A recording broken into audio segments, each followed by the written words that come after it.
I want to pray, then I will start in the name of Jesus. Everlasting God, in the mighty name of Jesus, thank you because of the one that I'm going to speak today. Thank you for the viewers, wherever they are, those that are listening unto me, my God. I pray that your favor, your power, your anointing shall fall upon them in the mighty name of Jesus Christ. I worship you and honor you. In Jesus' name, I do pray. I want to speak about choice. And I will say that the Bible is very clear on the issue of choice. But before I go to the Bible, I will always say what I have ever said before somewhere else. That God did not create evil in this earth. Just as darkness is the absence of light, so is evil absent of God. A choice, what is choice? It's an act of selecting or making a decision when faced with two or more possibilities or options. I want to say this, that you cannot make any choice in life, not unless there are options that are set before you. Like in our times, there are no Sunday services. There are no gatherings. There is no time somebody will force you to do anything. So you have a choice, either to pray or not to pray. You will choose either to give or not to give. You will take it either as worship or not. What I'm saying is, you have already a choice in your time. You can live modestly, morally, in our time or not. Because nobody is checking you. You are checking yourself. You are under your own obligation. And listen, this is now when choice is very important to check whether you are a true worshiper or not. The Bible says that there is a time that will come when true worshippers will only worship in truth and in spirit. And this is the time we should check on whether we can do the worship in our own ways without being pushed to do it. You know, we need to make that as a choice. Worship is not about singing, it's not about dancing. Those are parts of it. But there are many other things that pertains worship. Worship means devotion to God, prayer to God, giving to God. All this is worship. And I want to say it's a choice. And this time out, I have learned a serious lesson myself about the choice of worshiping God.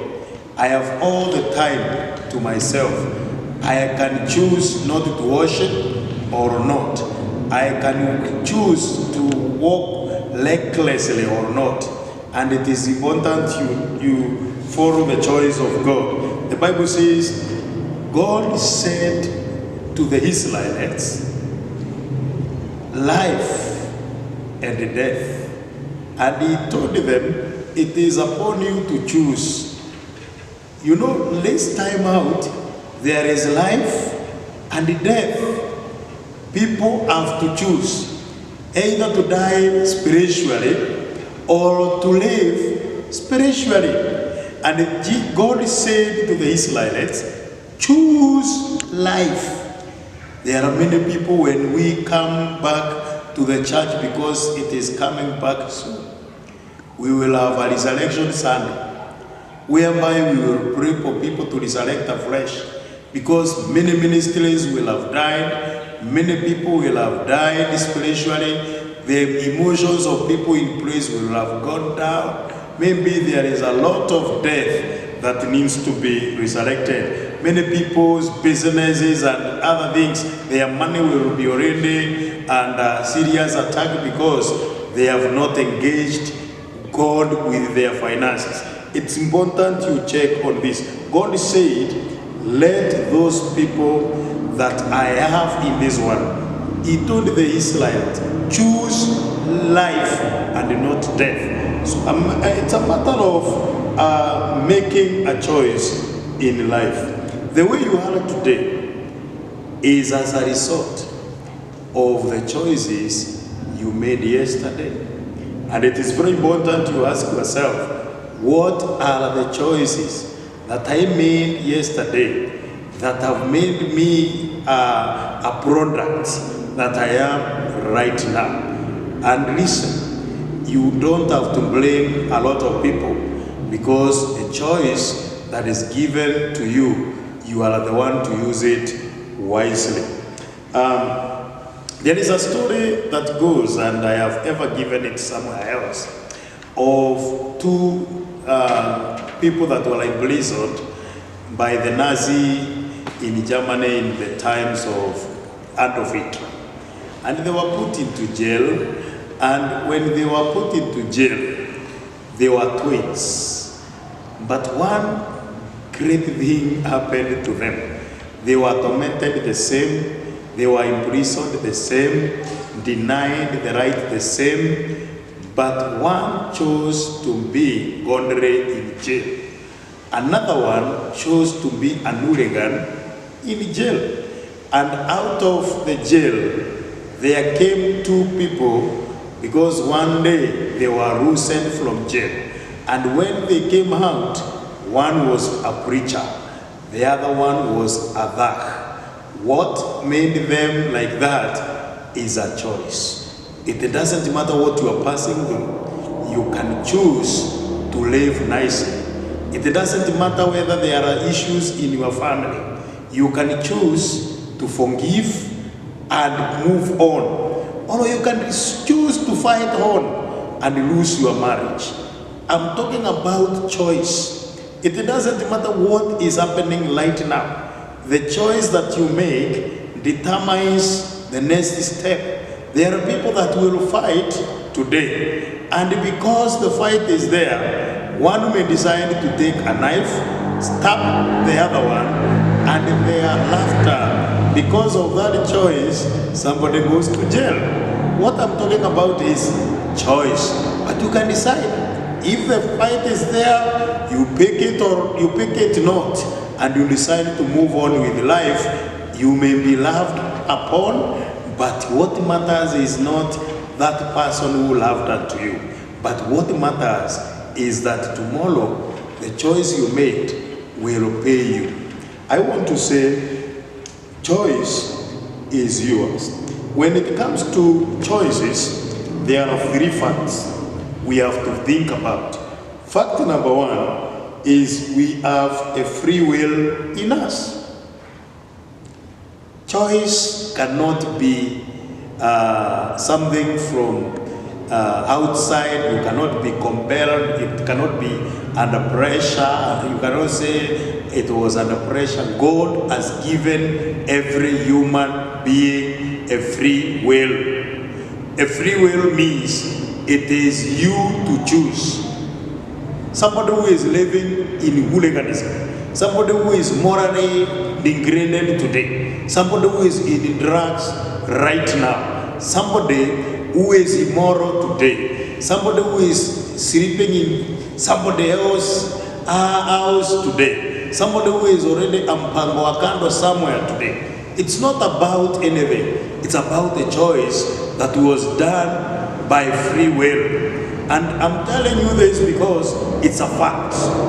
Everybody can choose what to do, whether right or wrong. Number two, we have conscience to know the right and the wrong. That is another fact about choice.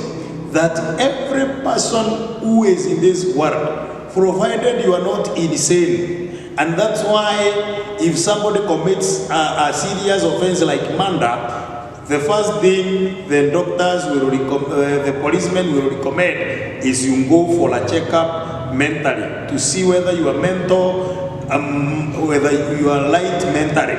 And you know, everybody in our midst, everybody in our in soberness knows the right and the wrong, and that is not something that you are supposed to be taught. It is out of your conscience. It is in your five senses. You know what to touch, you know what not to touch, you know what to speak, you know what not to speak. Right now, everybody carries a knife at home, and you can't sukuma with the same knife. It is you to note that the knife cuts only cabbages.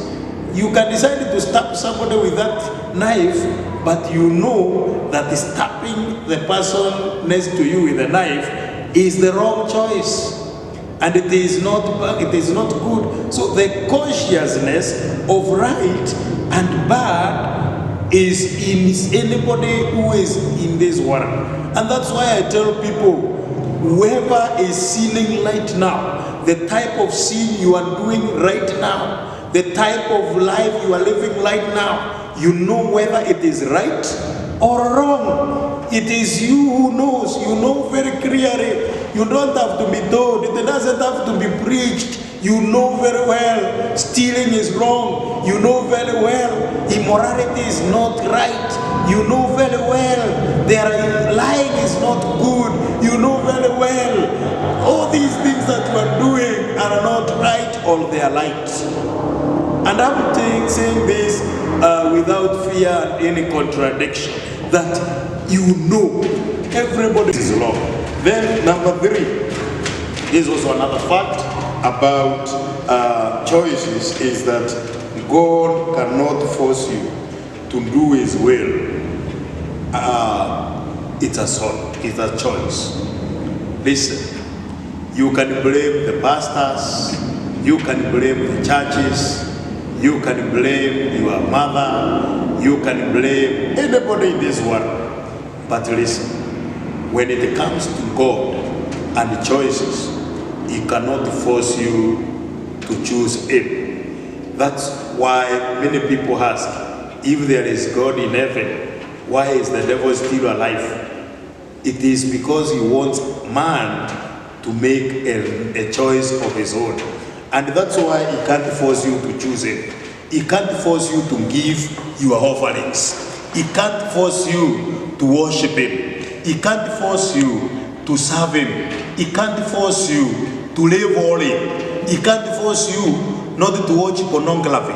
If you want to watch. It is God. It is not mandatory for God to force you not to do it. But you know there are consequences of every choice.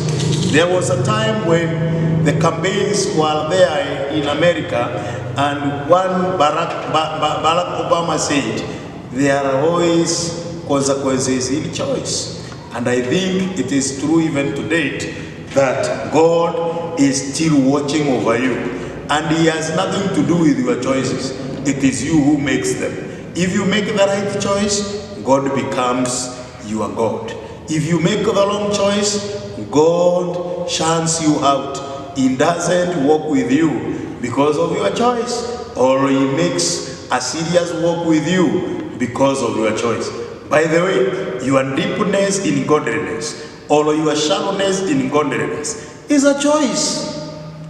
You can have the Bible the whole day. If you want to read, it's your choice. You can have the whole day and watch maybe an opera or movies, and you don't read the word or even pray or meditate on the greatness of God. It's your choice. God cannot force you to serve Him. And that's why I'm telling you, even to date, there is a scripture in the book of Romans 1, I think verse 18 somewhere. The Bible says, because men chose not God, He gave them liberty and freedom. It's important you check on these things. Look at yourself. You are the way you have chosen to be. Now, there are three choices I also want to make, and I will talk about them very briefly. And I have ever spoken somewhere else about this, that these choices are very important to your human being. Number one is what you feed yourself on. What do you feed yourself on? What do you put in your life? What kind of ones do you have in your mouth? What is allowed to enter into your system is what you feed on. And it's important you check on these things. The ones you hear, the books you read, the music you are listening to, the movies you watch, the ones you carry instructions to. Reason to hate. Hatred will be your byproduct. I always tell people like this. The ones you keep on hearing repeatedly builds in your system. It doesn't matter if you live in a world like my brothers in them that are in the world of radicalism. If a nation wants to radicalize people, it will sing slogans, it will sing things. I will not go to deep things on this because I'm not fighting in religion. But look at these guys that are bombers. They bomb others. They are people that are fed with some words of encouragement and slogans to show that the people they are almost going to bomb, they are evil, they are bad, they possess what they were supposed to be possessing, and they are sang that song every morning, every evening. And the more they sing it, the more they are radical. I want to say this. What you hear, the ones you hear, makes you or destroys you. The books you read, if you are an underage guy who reads underage, you will become a criminal. If you are a pornographic reader, you will be defiled in your mind. If you listen to music of people that are already in devil worship and they are deep into dirty things, right now the music industry is degraded. Look at it. They will sing chants, them that are demonic and powerful and demonic. Some will come naked, some will come just in tattoos and many other dirty things. Some will kiss it before you and they will do dirty things. They will talk dirty trash before your able eyes. I want to say this: you feed yourself with music and you will come to suffer as a result. I have been a school minister. I have been ministering in schools, and I have realized many young people have deepened themselves into demonic things because of music. They have been doing signs of devil worship, and they are not devil worshippers. They are paupers, but they are using all the antics of demons. What I'm saying is, what you feed on, the movies you watch. I have ever met a girl who had watched just a horror movie, and out of that, she could not sleep. She could not sleep. She was seeing those powers coming to torment her and to do a deliverance section for that child. What I'm saying is this: please stop feeding your soul with dirty things. Stop listening to ones that are instructing you and instructing you to do evil. It's very important when you listen to fear, when you listen to somebody who is telling you fearful things, you will have to fear automatically. That's why I have been watching the TVs And we have fed too much on my dear brethren, fellow Kenyans. And it has made many people to fear the unknown. And they are living in panic. People are already fighting at homes because they are saying, we are fearing that we may die. I have come to tell you, don't fear. Don't listen to things that are fearful. When you think about these things, when you think about and learn about love, when you learn about lust, when you read about faith, when you read about holiness, these things build in your life.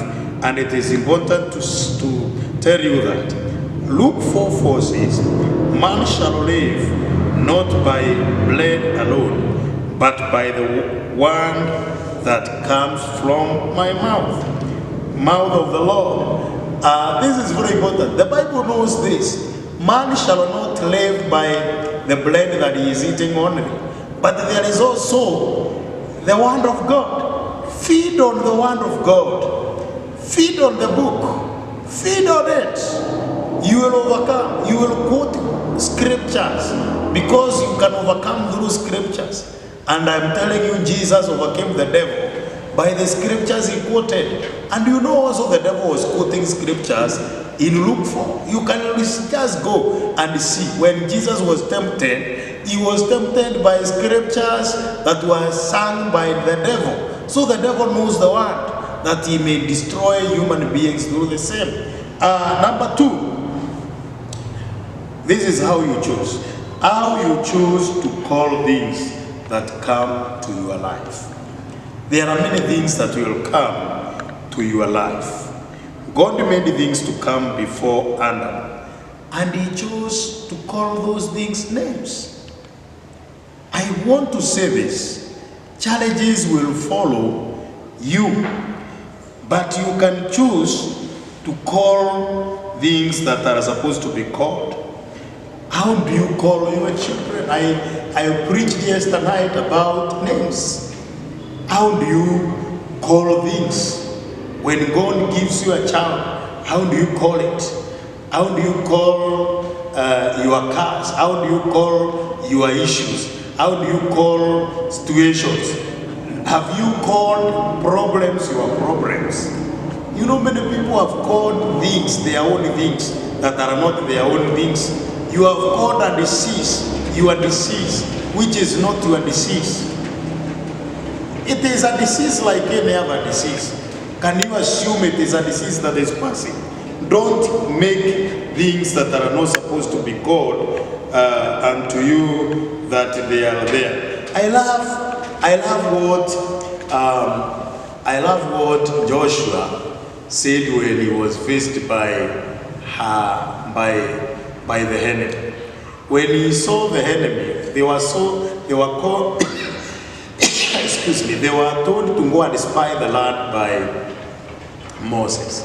And when he went to the spy land, he went and spied. You can read in Numbers 13. They were told from 28 to 33, they were told to go and spy a land. And when they went to spy that land, the Bible says, as they were doing the spy, there were serious giants. There was a lot of fruits also. And there were good things also. Anna was flowing, yes. Grapes were good. But the 10 guys that were with these two, because there were 12, the Bible says they saw things that were different. And when they said these people are like, they are giants and we look like grasshoppers, there is what Joshua and Caleb said. Verse 14 says, they are like blood to us.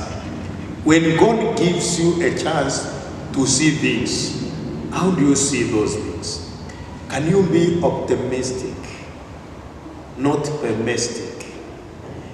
There are people that are pessimistic. Put water in it halfway. How do you see that bottle?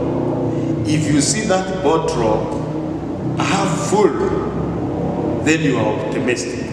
If you see that bottle half empty, then you are optimistic, or you are pessimistic. What I'm saying is this: how do you see when somebody gives you something? Do you count the money that he has and the money that has been left? If you compare, then you are pessimistic. But if you appreciate, then you are optimistic. I want to say this: look things and call things the way they are supposed to be called. Be appreciative. Things will come your way. It might be very little that comes your way. Can you appreciate it as little as it is? In our times, I don't know. If somebody greets you with something little, you don't belittle it. Just say, thank you. It is good. You have done something great for me. Please. When you are given money by somebody, you start counting that money when that person is still looking. He has given you 100 shillings for free, or 1,000. It is in notes of maybe 50 shillings. Do you count? You don't have to count the money that you are given, and it is not a debt. You are given just money. Can you appreciate even without counting that money? You have to count, you have to see, you have to name those things that are given unto you rightly, and you have to take it positively. And this is why I always like telling people, please, when God gives you something, appreciate it. I don't love the way a woman who was blessed with a child called that child Jabez. It doesn't matter how painful ordeal it is that you are passing. Don't pass that pain on. You can just remain with the pain yourself. But many people will pass it to another person that you feel like, even you can feel what I am feeling. Just feel it. And it is happening in our houses today. Are you in a mood that is bad? Don't come moodalizing everybody. Don't moodalize everybody. Don't put everybody into your mood. Can you remain with your mood? Take things your own way and know how to handle those things that come your way. And God will bless you in the name of Jesus. Number 3, and it is the final one, is choose the people you walk with in life. You have to do a choice of people you walk with in life. Don't walk with people that are discouragers. Don't walk with people that kill. Don't walk with the people that kill your dreams. Don't walk with the people that are dirty-minded. They are envious. They don't like seeing you succeed. Walk with the people that are pleasant conscious. People that can praise you. People that can see good things in you. I always say, please, and listen to me, measure on 1 out of 10 only. Don't measure on 9 out of 10 in a person. 1% only is enough to credit somebody's life. And walk with those people who measure on only one thing in you, and they see a great person.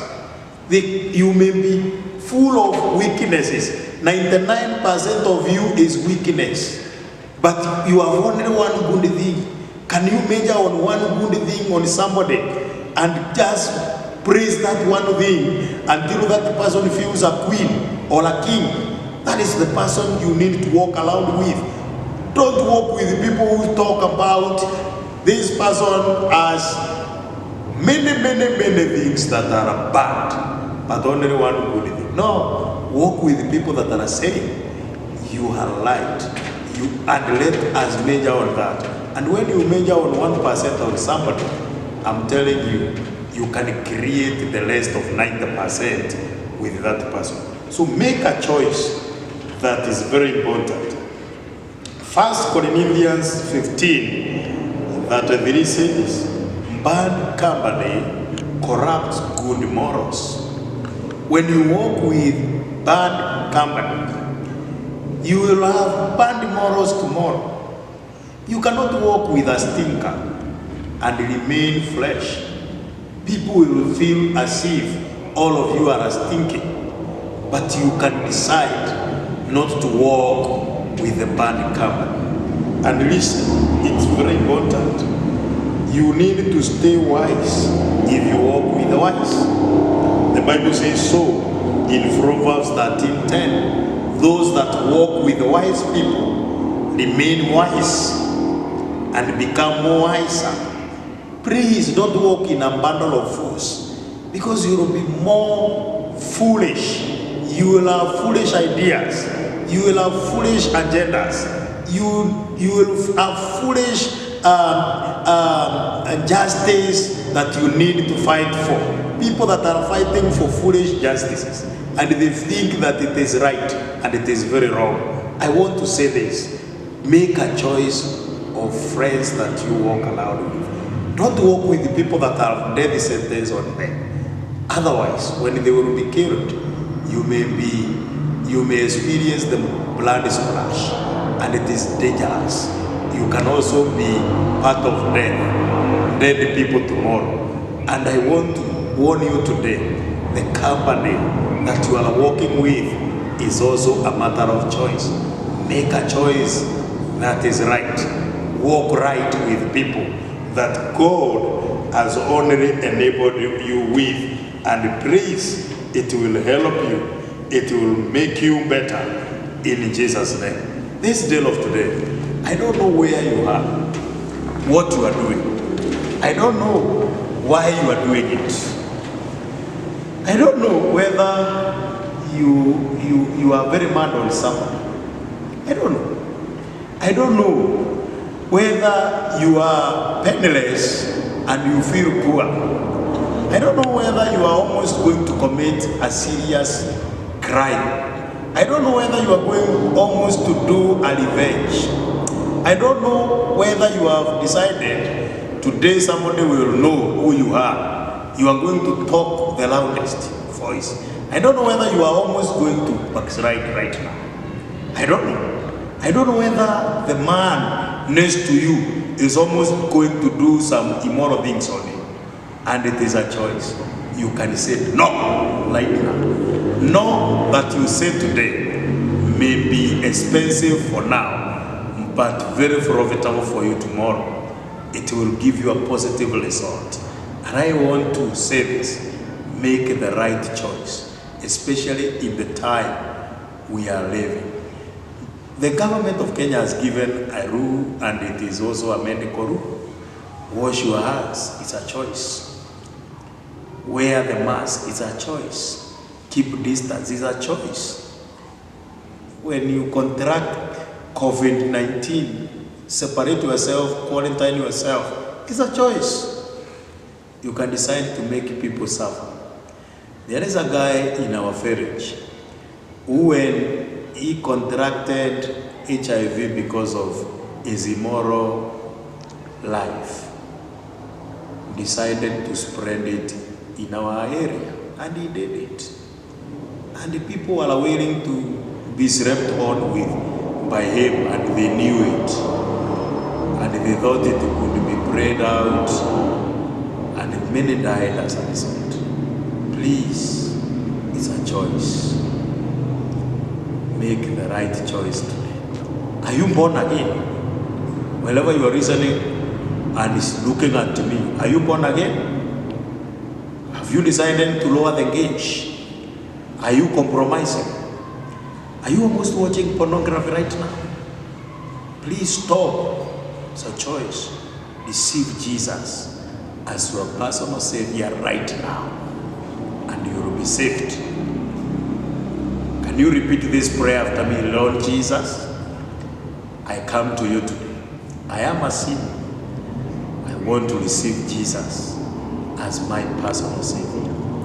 Allow you, Jesus, to enter my life. In Jesus' name, I pray. Father, in the name of Jesus, thank you for the viewers. they are there right now. In this season, they will make a choice of worshiping you, of coming closer to you, of building an intimacy with you, building a family unit better than it was. My God, forgiving one another than before. Lord, help them to love them more than they were loving before. Help each and every one of us to make choices that will count tomorrow to the glory and honor of your name. In Jesus' name, I pray and even